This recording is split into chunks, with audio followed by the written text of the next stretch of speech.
שלום לכולם, אני רוצה להציע לכם היום תרגיל שאתם יכולים לעשות עם ילדים כדי להרגיע אותם. התרגיל נקרא נשימת כוכב, וזה הולך ככה. פורסים את כף היד, ככה או ככה, לא חשוב, ואנחנו פשוט עם האצבע השנייה לומדים לנשום נשימות עמוקות. לוקחים אוויר, נושמים לאט, מגיעים לקצה של האצבע ונושפים. שואפים,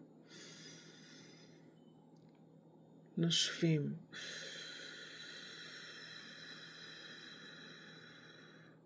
שואפים, נושפים.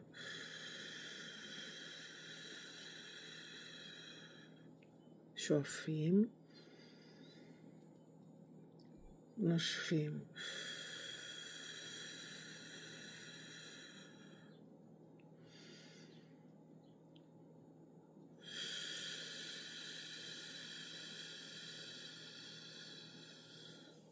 אפשר לעבור ליד השנייה, לעשות את אותו דבר גם ביד השנייה.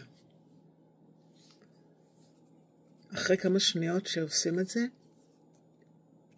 תרגישו שינוי, תרגישו שהנשימה שלכם יותר נרגעת ואתם יותר רגועים.